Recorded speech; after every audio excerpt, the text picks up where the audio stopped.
And what exactly is your rank, Analyst Chen? Don't worry, this is just for the record. We wouldn't want a civilian accidentally walking through the Joint Command Center's JCC restricted zone during a simulated Level 3 kinetic response drill, would we?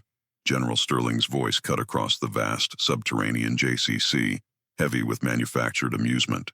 It was an interrogation disguised as a joke, delivered for the benefit of the 24 flag officers and technical advisors clustered around the massive holographic map of the contested sector. Chen stood near the primary console, a small, still figure dwarfed by the multi-million-dollar infrastructure dedicated to projecting global conflict scenarios. She wore the standard-issue charcoal gray duty uniform of the Intelligence Directorate, distinguished only by the small, almost insultingly generic badge labeling her Data Analyst 3. Sterling, a man whose career was built entirely on PowerPoint briefings and maneuvering through bureaucratic choke points, viewed her as an administrative error, a piece of unnecessary low-level furniture. The insult wasn't subtle, it was systemic. Sterling had spent the last 20 minutes making thinly veiled jabs at the youthful exuberance of the modern intelligence community, contrasting it bitterly with his own 35 years of hard-won tactical experience. Chen didn't flinch. Her expression, finely tuned through years of high-pressure operational latency, remained neutral, a carefully constructed cipher that revealed nothing beyond mild professional boredom. "General," Chen replied, her voice low, precise, and entirely devoid of inflection. "My credentials have been verified by J1 personnel prior to entry into this operational perimeter. I am here by directive." "Directive indeed," Sterling scoffed, stepping closer, his expensive boots echoing slightly on the polished composite floor. He gestured dismissively at her shoulder. "That badge suggests you spend your days refreshing spreadsheets, Analyst. This is an operational review of strategic deep state resource allocation. We don't allocate resources based on algorithms designed by interns. So, let's simplify. Are you an ensign? A lieutenant? Or perhaps, since you seem to possess the intellectual gravitas of a high school debate champion, a specialized contractor whose actual security clearance is barely above level 2? Speak up, Analyst. The clock is ticking, and my patience for unnecessary procedural detours is reaching its limit." The temperature in the room, already climate-controlled to a chilly 65 degrees Fahrenheit, dropped further. Everyone in the JCC knew General Sterling loved to humiliate staff to assert dominance. They also knew Chen's presence was unusual. She had arrived 3 hours ago, not with the usual retinue of escorts, but alone, delivered by a nondescript black sedan that bypassed 3 separate internal security checkpoints without slowing down. Her official file was wafer-thin, lacking the dense biographical data and operational history expected of anyone holding a position near the JCC floor. This deficit of information was exactly what fueled Sterling's aggressive posturing. He saw a vacuum of authority, and he was determined to fill it with his own loud, self-important presence. Chen's focus drifted momentarily, not because she was distracted, but because Sterling's continuous abrasive noise was triggering micro-alerts in the periphery of her concentration, a constant reminder of the fundamental difference between people who understood true power and those who merely managed the paperwork surrounding it. She remembered the genesis of her role, the crucible that had forged the existence of Shade, and felt the familiar heavy weight of the presidential mandate she carried, a burden so profound it made Sterling's petty tyranny feel like static interference. The year was 2029. The incident was codenamed Quantum Bypass.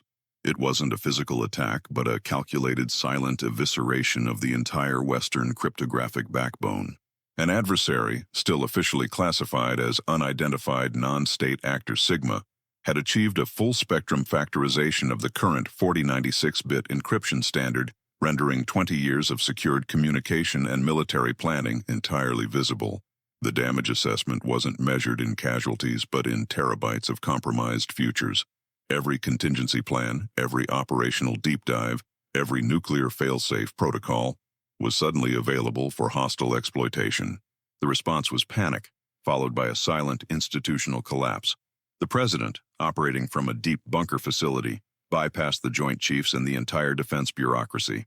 He needed a solution that was not merely a patch, but a complete existential reboot of national security, something that operated outside the known dimensions of military and governmental hierarchy. The project initiated was Operation Veilbreaker. Its mandate, Create a security protocol so inherently decentralized and self-aware that it could not be targeted, compromised, or even fully comprehended by a single central authority. This system required an administrator, a neural key, who was physically tethered to the protocol, a human anomaly trained to function as a living quantum firewall. That administrator was Analyst Chen. She wasn't recruited from the Navy SEALs or the CIA's Directorate of Science and Technology. She was a 23-year-old postgraduate research fellow at MIT, specializing in advanced data compression algorithms and zero-trust architecture modeling. Her mind, the technical review noted, possessed an almost frightening capacity for parallel processing and pattern recognition, a cognitive signature unlike any other subject tested. The training was brutal, spanning 2 continuous years in isolation, dedicated entirely to the absorption and internalization of the SHADE protocol, secure high-access data evasion. SHADE was not a piece of software, it was a layered operational philosophy. Level 0 access, the highest tier of security clearance, wasn't attained through seniority or meritorious service. It was granted only to the entity whose physical biometrics and cognitive structure were the necessary precondition for the system's activation. If Chen died, SHADE died. If SHADE was compromised, Chen was compromised. They were one and the same, a human-machine symbiotic existence designed to monitor, identify, and instantaneously neutralize any threat capable of penetrating the national defense envelope, specifically those threats originating from the deep state apparatus itself. Her code name, decided upon by the original architects of Veilbreaker, was Sombra, while the official briefing often used the English translation SHADE, the deeper, more profound operational name, etched into the Level 0 protocols, was the Spanish term, denoting not just a shadow, but an all-pervasive presence that existed only in the absence of light, always present, never seen. Chen carried no standard rank because she reported to no standard chain of command. Her authority was derived solely from Presidential Executive Order 1403-01, a document so sensitive that only 4 individuals in the entire government were privy to its existence. Its contents protected by a rotating cryptographic hash enforced by the very protocol Chen embodied. She was the failsafe for the failsafe, the ultimate oversight mechanism against internal corruption or systemic failure at the highest echelons of power. Her tattoo, which Sterling had yet to notice or mock, was not the typical military heraldry. It was a microscopic, optically invisible layer of biosensor ink embedded just beneath the epidermis of her inner forearm, keyed to a unique molecular identifier. It constantly transmitted a silent encrypted pulse, the actual digital signature of the SHADE protocol, ensuring that her presence, even when unnoticed by human eyes, was perpetually logged and verified by every critical defense system in the country. It was the mark of Level 0. Analyst Chen, Sterling's voice snapped her back to the chilling reality of the JCC. His hand rested heavily on the edge of the primary biometric verification console, a polished obsidian slab of future technology designed to accept fingerprint, retinal scan, and vocal cadence for access to the JCC's local network. I asked for your rank. I am giving you one last opportunity to comply with a direct request from a superior officer, Sterling continued, his tone turning acidic. The officers around the briefing table exchanged uneasy glances. This was now moving beyond playful harassment into open insubordination territory, a charge that could ruin a career. General, I do not possess a standard military rank, Chen stated, calm as glacial ice. My authority is procedural, not hierarchical. Sterling laughed, a dry, harsh sound that grated against the high-tech silence of the room. Procedural? That is bureaucratic nonsense, analyst. If you are not an officer, then you are a civilian consultant. If you are a consultant, you have no business interrupting this operational review. I want you out. Now. I will not have my strategic review tainted by a junior staffer who can't even coherently define her role. He straightened up, puffing out his chest. I demand you surrender your credentials and leave the perimeter immediately. I will submit a formal report to J1 regarding security protocol violations. He waited for her to wilt, to argue, or perhaps to burst into tears, the typical response he cultivated from staff members he deemed disposable. Instead, Chen took a deliberate step toward the biometric console. General, she said, finally letting a sliver of cold steel enter her tone. I have not interrupted this review. I arrived precisely when instructed. However, since you are insistent on verifying my credentials through official channels and demanding a rank that does not exist on your registry, perhaps we should dispense with the pleasantries. Sterling smirked. Excellent. Finally some compliance. Use the console, analyst. Put your little badge up against the scanner so we can all see the level 2 clearance printout, and then escort yourself to the exit. Chen didn't touch her badge. She looked at the biometric console, which required a standard 5-digit PIN and a voice confirmation. The console was designed primarily for general officer and above clearance, capable of cross-referencing military records globally. It was inherently incapable of accessing data above the top-secret SCI level, designed to operate only within the secure operational theater network. Chen placed her hand flat on the verification pad, ignoring the fingerprint request. She leaned in toward the vocal sensor. Her movements were not rushed. They were deliberate, heavy with an underlying tectonic shift of gravity. The silence in the room became oppressive. The only sound was the low, steady hum of the JCC's massive internal servers. Sterling watched, crossing his arms, anticipating the inevitable failure message. Well, let's hear it, analyst. Give the system your pitiful little ID code. Chen didn't use a PIN. She didn't state her full name. She simply spoke the single operative word into the sensor, her voice resonating with an authority that seemed too large for her slight frame. Sombra. The effect was instantaneous and physically jarring. The obsidian surface of the console, designed to display cool blue and green status indicators, flickered wildly. A series of rapid, high-pitched electronic screams emanated from the internal components, sounds that indicated a massive system-level conflict. The entire environment changed. The massive holographic map projecting the contested sector, which had been amber and green, died instantly. For a terrifying second, the room plunged into an electronic darkness, broken only by the ambient emergency lighting. Then, the power surged back, but the operational system was no longer functional. The primary display wall, nearly 100 feet wide, showing data feeds and tactical schematics, flashed a single horrifying message. Not in English, but in the language of its origin protocols, the language of the international oversight body that administered Level 0 compliance. Access. Granted, Posium 0, Level 0. Below that, in towering, pulsating crimson letters, was the alert that froze the blood of every technical advisor in the room. Alert. Prioritet absolutely, Stichel. Tain. Absolute priority. Top secret. The JCC alarm system, typically used for immediate missile warning or catastrophic power failure, did not blare. Instead, a deep, pervasive harmonic bass tone began to vibrate through the floor, penetrating bone. It was the sound of a system overriding every established security mechanism simultaneously, demanding immediate, absolute attention. The system console Chen had touched began to flash a rapid sequence of alphanumeric codes. Not status codes, but operational indicators. Protocol V7 engaged. Quantum lock initiated. Full system audit override in progress. Neural key confirmed. Sterling, still standing next to the console, looked down at the screen, utterly bewildered. What in the hell is this, analyst? What did you just hack into? Security. Lock down this room. He was cut short by a piercing, mechanized voice booming from the main JCC speaker array. A synthesized, non-human declaration that resonated across the continent-spanning secure network. Attention all command. Priority alert. Alpha 1. Level 0. Asset. Code Sombra. Has initiated active engagement within Sector JCC Delta. All operational commands are hereby nullified. Stand by for directive from Neural Key. Chen lifted her hand from the console. The microscopic biosensor tattoo on her forearm, usually invisible, now pulsed faintly with a warm, steady light, clearly visible in the room's harsh emergency illumination. It was the mark of the Level 0 administrator, and it was now broadcasting its signature across every national defense platform. The reaction was not slow. It was instantaneous, driven by hard-coded, absolute protocols.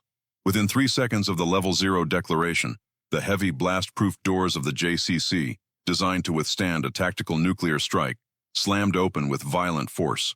4 figures, not security guards, but the most senior field commanders in the region, stormed into the room. These were not the bureaucratic generals of Sterling's ilk. These were the actual warfighters, men whose names were synonymous with kinetic action, and whose authority derived from decades of operational deployment. General Thompson, the commander of Cyber Command, Admiral Hayes, Chief of Naval Operations, General Petrov, the chairman of the Joint Chiefs of Staff, and, most significantly, the silent, terrifying presence of the Director of National Intelligence, Mr. Elias Vance, who only ever appeared in person during a national existential crisis. Their uniforms were impeccable, their faces tight with adrenaline and alarm. They stopped dead in their tracks, their initial rush of urgency replaced by a terrifying, absolute stillness as they registered the single, small figure standing by the flickering crimson console. They didn't look at Sterling, who was still sputtering incoherent threats. They looked at Agent Chen. They looked at the pulsing light on her forearm. They saw the Level 0 alert burning on the main screen. The four most powerful operational commanders in the military hierarchy reacted not with inquiry, but with terror and immediate, profound deference. General Thompson, the first to recognize the gravity of the situation, snapped instantly to attention. His salute was rigid, precise, and executed with the speed of muscle memory triggered by a mortal threat. Admiral Hayes followed, the slight delay emphasizing the shock on his face. General Petrov, the man who theoretically answered to no one but the president, executed the final chilling snap of deference. Director Vance, who was exempt from military salutes, simply bowed his head in acknowledgement of the authority that transcended even his massive power base. Four generals, saluting a woman wearing a junior analyst badge. The silence that followed was so deep that the residual harmonic hum seemed deafening. The other officers and technical advisors in the room had frozen, their expressions ranging from utter bewilderment to dawning horror. They realized they were witnessing the activation of a system that their existence was designed to prevent, the initiation of the ultimate failsafe. General Sterling stood marooned next to the console, his mouth opening and closing like a landed fish. His face, seconds before flushed with angry authority, was now a sickly gray. He was finally grasping the catastrophic nature of his mistake. He had not merely insulted a junior staffer. He had harassed, threatened, and attempted to eject the living embodiment of the National Defense Command structure. Chen, still perfectly calm, turned slightly, acknowledging the four salutes with a single, almost imperceptible nod, the recognition of peers who understood the profound security risk she represented. She ignored the generals for the moment and focused her entire icy concentration on Sterling. "General Sterling," Chen began, her voice gaining volume and clarity, cutting through the silence like a scalpel. "The operational review you were conducting is now terminated. Effective immediately, Protocol Shade has engaged a priority audit sequence regarding deep state latency and systemic resource misallocation within your command structure, a process I believe you defined earlier as unnecessary procedural detours." Sterling tried to speak but only managed to rasp. But who are you? What is this code? I have never heard of Level 0 clearance." "Level 0, Chen explained patiently, as if talking to a recalcitrant child, "is not a clearance level, General. It is an exclusion radius. It means there is no file on me in your system that is unclassified enough for you to read, and no chain of command that you can appeal to. My rank, as you so pedantically demanded, is irrelevant. My function is to verify the integrity of the state when the established hierarchy, and by extension the generals who insist on petty displays of dominance, fail to maintain it." She took 2 steps, moving past Sterling, who instinctively shrunk back. She now addressed the 4 saluting commanders, her voice regaining the low operational hum. "General Thompson, Admiral Hayes, General Petrov, Mr. Vance," Chen stated. "The audit has confirmed a significant external penetration of the Project Chimera data packets, executed via deep state latency points provided by compromised internal operational security. The threat vector has been traced to a specific data terminal within this facility, linked to operational security code Olympus 7. Her eyes flicked back to General Sterling. Sterling went rigid. Olympus 7 was the secure operational code for his personal command terminal, the one he used for all sensitive communications regarding the resource allocation he was so fiercely defending. The analysis of the compromised data packets indicates that the leak facilitated the transfer of 212 terabytes of secure cryptographic hash keys to an offshore entity. Chen continued, her voice clinical, delivering the data of Sterling's career destruction with the cool objectivity of a physicist describing terminal velocity. The transfer was executed under the authorization signature of General A.M. Sterling, Utilizing a forged Level 3 command override, Sterling finally found his voice, high-pitched and desperate. That's impossible. A malicious actor. I was hacked. I demand an investigation. The investigation has already occurred, General. Chen corrected him gently. It was initiated the moment you insisted I verify my credentials on this console. The Shade Protocol monitors for highly specific cognitive dissonance indicators in high-ranking officials who attempt to obstruct Level 0 access. Your aggressive insistence on my rank was the digital signature of compromise we were searching for. She looked directly at General Petrov, who still held his rigid salute. General Petrov, under Presidential Mandate 1403.01, the neural key hereby invokes the Operational Zero Override. General Sterling's command authority is revoked. He is to be detained immediately under suspicion of high treason and national security compromise. His access keys are voided and his personal and electronic records are sequestered pending full biometric review. General Petrov, the shock of the past few minutes giving way to grim professionalism, dropped his salute. He didn't hesitate. Security detail. Escort General Sterling. Immediate detention. 2 large security officers who had been guarding the perimeter doors moved forward. Sterling, attempting one last pathetic grasp at dignity, shouted, "You can't do this. I am a general officer. This is an unauthorized coup. I demand to see the president." Chen shook her head, a trace of genuine pity crossing her face. "The president is aware of the situation, General. He is the one who created the firewall you just tried to burn down. And you will not be seeing him. You will be seeing the inside of a Level 5 interrogation facility." As Sterling was hauled away, still protesting his innocence and demanding his rights from a system that had just evaporated beneath his feet, the atmosphere in the JCC slowly began to stabilize. The crimson alerts on the massive screen softened to a steady operational yellow. The terrifying harmonic hum faded. Chen turned back to the remaining 4 operational commanders, who were now standing at ease, though still profoundly shaken. The burden of being Shade, the neural key, was that her appearance always signified the failure of conventional command. "The immediate threat is contained," Chen stated, addressing them collectively. "The compromised data keys have been flagged for immediate algorithmic quarantine, pending a full cryptographic overhaul. The deep state latency points General Sterling provided are now closed." She looked pointedly at Thompson, Hayes, and Petrov.